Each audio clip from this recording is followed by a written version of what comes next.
अस्सलामुअलैकुम। आज हम बनाने जा रहे हैं परदेसी वाइट कढ़ाई, जो खाने में बहुत ही लजीज।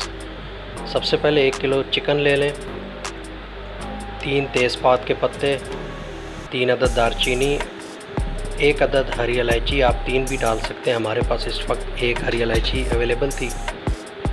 और 1 कप आयल आप कोई भी यूज़ कर सकते हैं।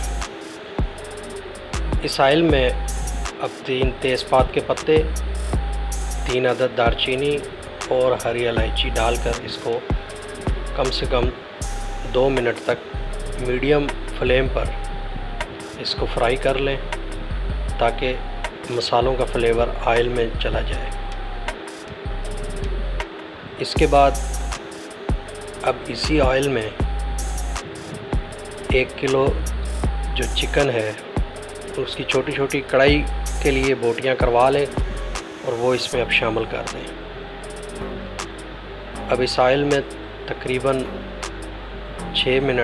6 से 7 मिनट तक मीडियम फ्लेम पर इस चिकन को अब इस ऑयल में फ्राई करते रहें, और जब तक थोड़ा सा रंग चेंज हो जाए तो इनको फ्राई करने के बाद निकाल लें अलग बर्तन में। अब इसी तेल में पिसा हुआ प्याज, यानी कि आप बिल्कुल बारीक पेस्ट बना लें प्याज का, 4 अदद प्याज दरमियाने साइज़ के, उसका पेस्ट बना के अब इसी ऑयल में आप इसको कम से कम भी 5 से 6 मिनट मीडियम फ्लेम पर इसको फ्राई करते रहें। याद रखें कि प्याज का रंग चेंज नहीं होना चाहिए, वाइट ही रहना चाहिए।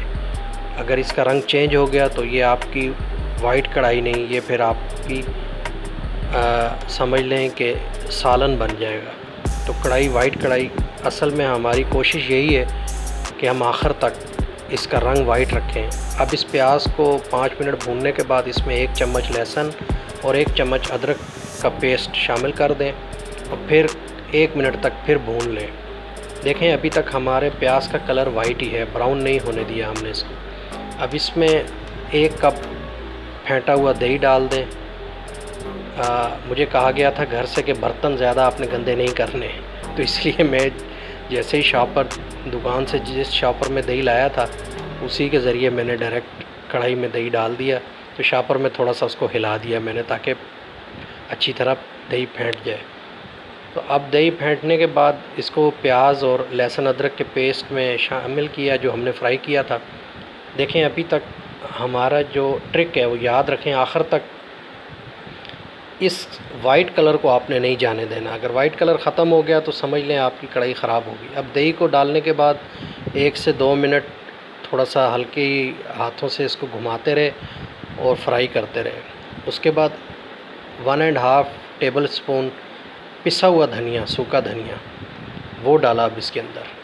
अब फिर इसको कम से कम 3-4 मिनट फ्राई करने के बाद अब इस पूरे जो सलूशन हमारा तैयार हुआ था इसमें अब वो फ्राई की हुई चिकन जो हमने पहले फ्राई करके रख दी थी, अब वो इसमें आप दोबारा शामिल कर दें। अब शामिल करने के बाद अब इसको कम से कम 10 से 12 मिनट तक इसको हल्की आंच पे गलने तक छोड़ दें।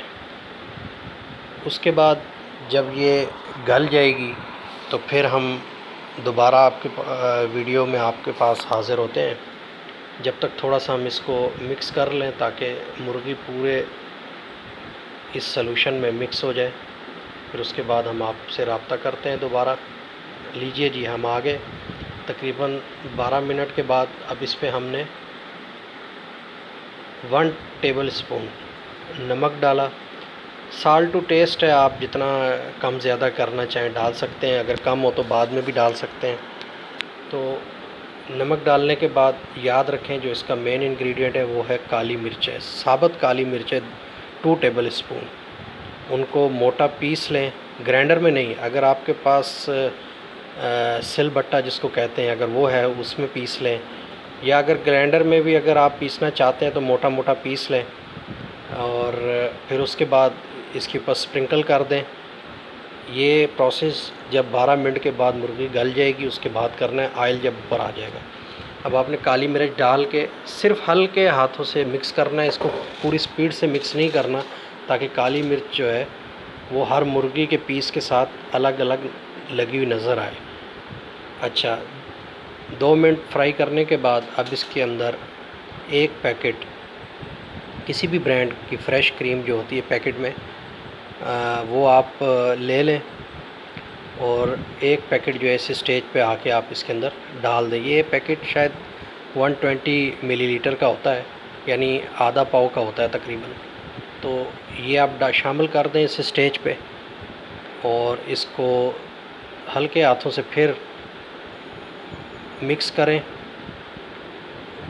और याद रखें जब आप क्रीम डाल देंगे उसके बाद इसको मुर्गी को अब ज़्यादा फ्राई नहीं करना, नहीं तो ये ख़राब हो जाएगी। अब मेन जो ट्रिक आपको बतानी है वो ये है कि अब इस स्टेज पे आके आपने भुना हुआ ज़ीरा तकरीबन आधी टीस्पून वो इसके ऊपर स्प्रिंकल कर देना है। फिर उसके बाद ढक्कन दे देना है और कम से कम 3 मिनट दम पे रखना है। ठीक है, फिर उसके बाद आप हरा धनिया डाल के गार्निश करके फिर आप जो है इसको डिश आउट करें। ठीक है। अच्छा, दोबारा ट्रिक सुन लें कि जब सफ़ेद ज़ीरा भुना हुआ उसको पीस के जब आप स्प्रिंकल करेंगे उसको मिक्स नहीं करना, आपने ऊपर स्प्रिंकल करके ढक्कन दे देना है ताकि सफ़ेद ज़ीरे का दम लग जाए पूरी वाइट कढ़ाई को। ठीक है, तो बस फाइनली हरा धनिया डाल के आप इसको 1 मिनट ढक के फिर इसको खोल लें इसका दम, फिर इसको डिश आउट कर लें और आपकी देसी फाइनली मज़ेदार डिलीशियस देसी वाइट कढ़ाई तैयार है। इसको ख़ुद भी खाइए और अपने अहल व अयाल को भी खिलाइए और दुआओं में याद रखें। बहुत शुक्रिया, इस चैनल को सब्सक्राइब करना ना भूलिएगा।